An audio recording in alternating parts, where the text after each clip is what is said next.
Un saludo a la comunidad de interasesores. Mi nombre es Andrés Felipe Palomino y actualmente me encuentro en la dirección del área de Ciencias Experimentales del Colegio Mayor de los Andes. El día de hoy les compartiré una revisión bibliográfica que he realizado sobre la didáctica de la enseñanza de las ciencias naturales y espero que sea de provecho para nuestro quehacer docente en el día a día. Sin embargo, es importante antes de iniciar hacer una precisión conceptual sobre algunos términos que en ocasiones se están manejando de manera equivocada en nuestro quehacer docente. Los términos a precisar se definirán citando a Lucio Ricardo en su publicación Educación y Pedagogía, Enseñanza y Didáctica, Diferencias y Relaciones. Se habla muchas veces de pedagogía, cuando en realidad se está haciendo didáctica. Se confunde con frecuencia el quehacer educativo con la simple enseñanza. Se menciona, por otro lado, el diseño curricular y se alude al movimiento pedagógico. En algunos textos se identifica la pedagogía como la ciencia de la educación, aunque también se habla de ciencias de la educación en plural. Aluden unos a la tecnología educativa cuando en realidad debería hablarse más bien de tecnología de la enseñanza. No se tiene claridad sobre si el maestro es un profesional de la pedagogía o un experto en didáctica. En fin, muchos superponen los términos de educación y pedagogía como los de enseñanza y didáctica como si estos fueran sinónimos. De los términos enunciados, quizá el más amplio sea el de educación. Lucio comienza por él. Más que una definición, él intenta realizar una aproximación a lo fundamental del concepto. En su artículo nos manifiesta que el hombre es un ser en continuo crecimiento. Dice que crecer significa muchas cosas: evolucionar, desarrollarse, adaptarse, asimilar, recibir, integrarse, apropiarse, crear, construir. Este crecimiento se realiza, como en todo ser biológico, gracias a un permanente intercambio con el medio, y ese medio es, específicamente para el hombre, eminentemente social. Educación en el sentido amplio, nos precisa Lucio, es el proceso por el cual la sociedad facilita, de una manera intencional o difusa, ese crecimiento en sus miembros. Pedagogía. El proceso educativo puede desarrollarse de una manera artesanal, casi que intuitiva, como lo han desarrollado todos los pueblos en algún momento del transcurso de su historia. En ese sentido, existe un saber implícito no tematizado, en la práctica educativa de todos los pueblos, que forma parte de su acervo cultural y que se llamaría saber educar. En la medida en la que este saber se tematiza y se vuelve explícito, según Lucio, aparece la pedagogía. Hay pedagogía cuando se reflexiona sobre la educación, cuando el saber educar implícito se convierte en un saber sobre la educación, sobre sus cómo, sus porqués, sus hacia dónde. El desarrollo moderno de la pedagogía como ciencia, o mejor, del saber pedagógico como saber científico, significa adicionalmente la sistematización de este saber, de sus métodos y procedimientos, y la delimitación de su objetivo en una palabra, su configuración como disciplina teórico-práctica. Por lo tanto, la pedagogía como ciencia prospectiva de la educación está condicionada por la visión amplia o estrecha mencionadas antes que se tenga de educación, y que a su vez por la noción que se tenga del hombre como ser que crece en una sociedad. Didáctica. El saber que tematiza el proceso de instrucción y orienta sus métodos, sus estrategias, su eficiencia, etc., se llama didáctica. La didáctica está entonces orientada por un pensamiento pedagógico, ya que la práctica de la enseñanza es un momento específico de la práctica educativa. Mencionaba Lucio cómo la pedagogía tiende a especializarse o a particularizarse en pedagogías específicas a partir de concepciones diferentes del hombre como ser que crece. La enseñanza ha girado históricamente alrededor de los aspectos cognitivos e intelectuales. Por ello, la didáctica como ciencia de la enseñanza tiende a especializarse fundamentalmente en torno a áreas o parcelas del conocimiento. Actualmente se conocen didácticas de las matemáticas, didáctica de las ciencias sociales, didáctica de las ciencias naturales y específicamente ya se han encaminado estudios a determinar didácticas de la biología, didácticas de la física y didácticas también de la química. Por eso, para terminar esta primera parte, es importante tener en cuenta el siguiente enunciado. La didáctica es entonces a la enseñanza lo que la pedagogía es a la educación. A continuación hablaremos sobre algunos modelos didácticos para la enseñanza de las ciencias naturales que nos referencia el autor Francisco Javier Ruiz Ortega en su artículo publicado en la Revista Latinoamericana de Estudios Educativos en el año 2007.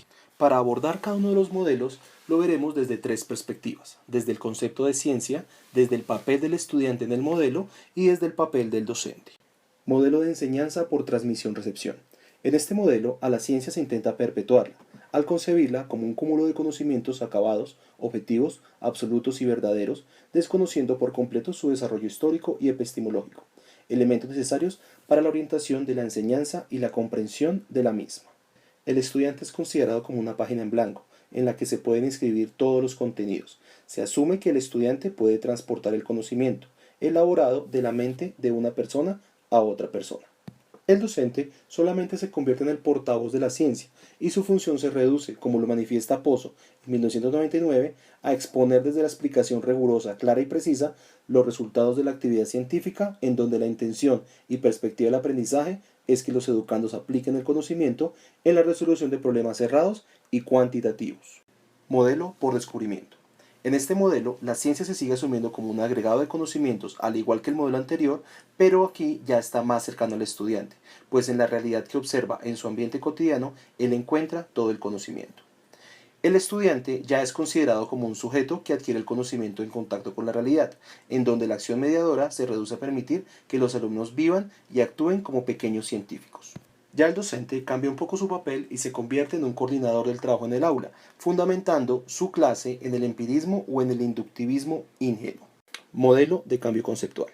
En este modelo, el conocimiento científico es incompatible con el conocimiento cotidiano que tiene el educando, hecho fundamental que exige y plantea como meta un cambio de todos los presaberes, al hacer consciente al educando de los alcances y limitaciones de los mismos, que se sienta insatisfecho con ellos y que impera la necesidad de cambiarlos por otros mucho más convincentes. El estudiante se reconoce como un educando no solo con una estructura cognitiva, sino también un educando que viene con unos presaberes, que hace del aprendizaje un proceso de confrontación constante.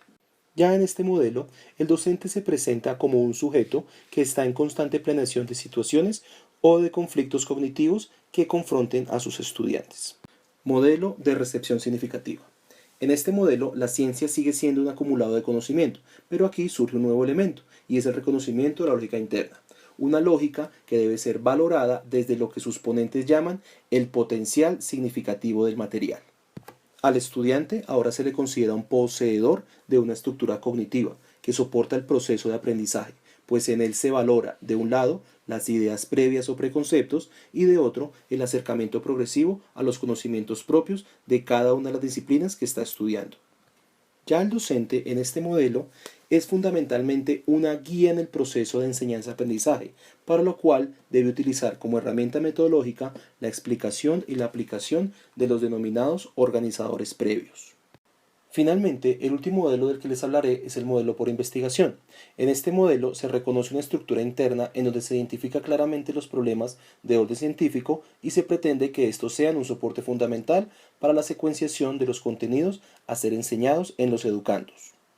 El estudiante ahora es considerado un ser activo, con conocimientos previos, un sujeto que se puede plantear sus posturas frente a la información que está abordando y sobre todo, y muy importante, que él mismo va construyendo desde el desarrollo de procesos investigativos.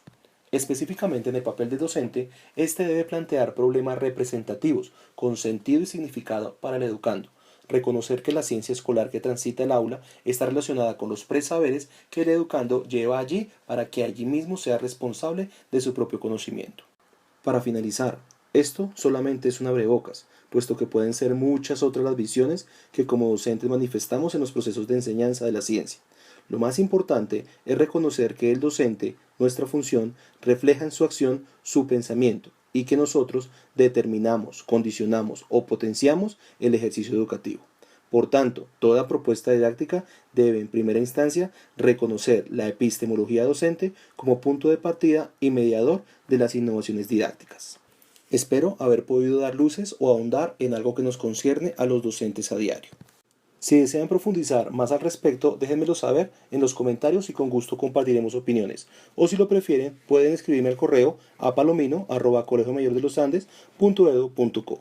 Espero que tengan una excelente semana.